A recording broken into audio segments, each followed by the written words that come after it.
तो ये कुछ सामान्य जानकारी के रूप में आपको कुछ पॉइंट्स बता रहा हूँ, कुछ फॉर्मूलेज बता रहा हूँ, और जो ज्यादातर हमारे आम घरों में फॉर्मूलेज के यूज होते हैं या ऐसी बीमारियां आम घरों में हमारे यहाँ पर हो जाती हैं। जैसे खेलते खेलते चोट लग जाती है, कहीं इंजरी हो जाती है, कहीं पर बच्चा गिर जाता है, कहीं बड़ा कोई गिर जाता है, तो उसमें या कोई नाक से नक्सीर हो जाती है। कई बार आपने देखा होगा गर्मियों के समय पर नाक से नक्सीर हो जाती है, जिसको हम आम भाषा में बोलते हैं नसका फटना, है ना। तो उस समय पर हम जो ट्रीटमेंट देते हैं वो सबसे पहले इंजरी का फॉर्मूला देंगे और उसके साथ में हम टीटी हेपरिन फॉर्मूला देते हैं। इंजरी का फॉर्मूला आपको उसके फंक्शन पूरे पता है, उसका फॉर्मूला भी आपको पता है। टीटी हेपरिन भी फॉर्मूला आपको हेपरिन के दौरान पता लग जाएगा, यानी कि उसके दौरान जो पॉइंट्स हैं वो आपको आते होंगे। जैसे जो टीटी हेपरिन है 8 thymus 8 pain 7 liver 8 chest only, है ना, तो ये आपको आता है, इसको आप दे सकते हैं। तो ये टीटी हेपरिन है। तो ये दो फॉर्मूले कब देते हैं? जब बच्चे या बड़े को कोई इंजरी हो जाए घर में, परिवार में, आस पड़ोस में, तो हम ये फॉर्मूले का इस्तेमाल करेंगे। दूसरा फॉर्मूला है घर में बहुत ज्यादा लोग जो बड़ी उम्र के लोग होते हैं, दादा है, दादी है, नाना है, नानी है, उनको मोतियाबिंद होने की चांसेस बहुत है। ये हमने वो चीजें लिखी हैं जो आम घरों में ज्यादातर लोगों को पाई जाती हैं। तो मोतियाबिंद के समय पर यह रिसर्च देखी गई न्यूरोथेरेपी की 10 पेन देने से उनको बहुत आराम आता है। तो मोतियाबिंद अगर शुरुआत हो रही है तो 10 पेन के मल्टीप्लाई बाय 3 ट्रीटमेंट के 2 राउंड दे दीजिए। मतलब 3 बार किया हमने आधे मिनट के गैप में, फिर 5 मिनट का गैप रखिए, फिर दोबारा से उसी को रिपीट कर दीजिए। तो उसे 2 सेट बोलते हैं। तो ये देने से उनकी आंखों की रोशनी में फर्क आ जाता है, क्योंकि आज हर घर में कोई ना कोई बुजुर्ग तो होता ही है। तो मोतियाबिंद की कंडीशन में 10 pain multiply by 3 treatment, 5 minute का गैप, फिर 10 पेन मल्टीप्लाई बाय 3 ट्रीटमेंट आंखों की समस्या के लिए अच्छा है।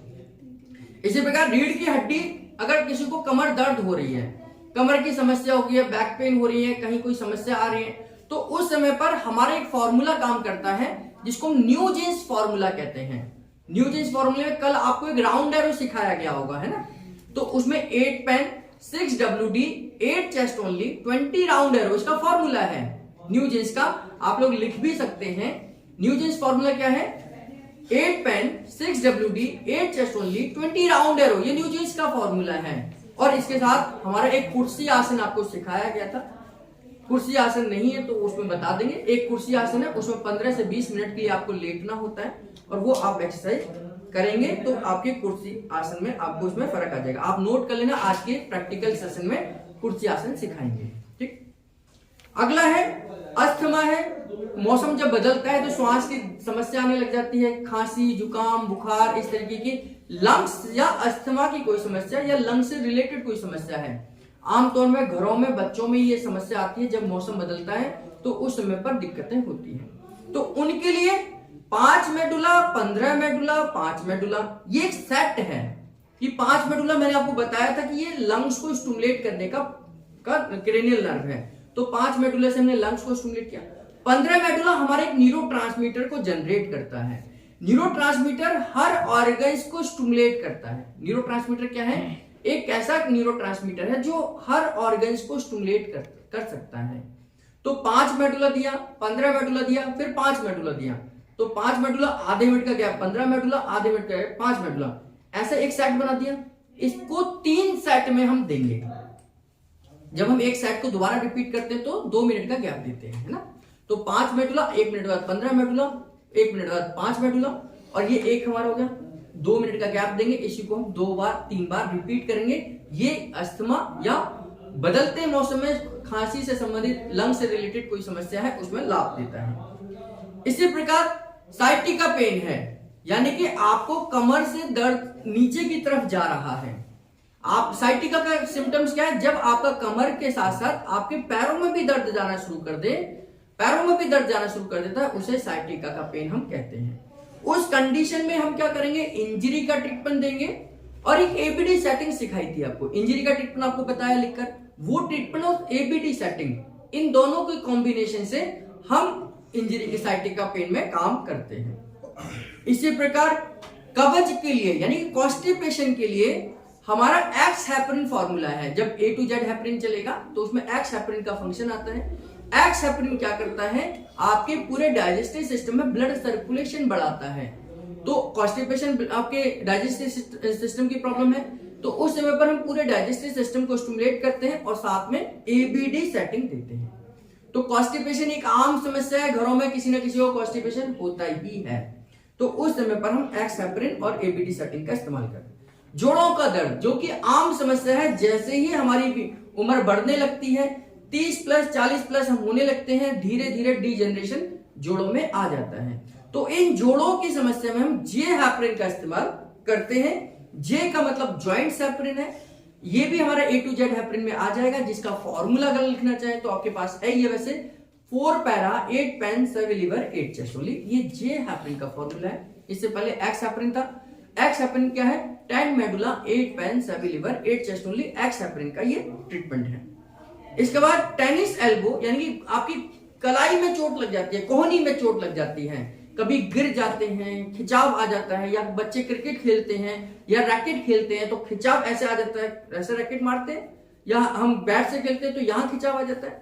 तो इस टेनिस एल्बो में भी मैंने आपको बताया था कि जब भी कोई एकदम से बीमारी आती है वो एक्सीडेंटल बीमारी कहलाती है, और एक्सीडेंटल में हम इंजरी का फॉर्मूला इस्तेमाल करते हैं। तो इंजरी का फॉर्मूला और टीटी हेपरिन इसमें इस्तेमाल करेंगे।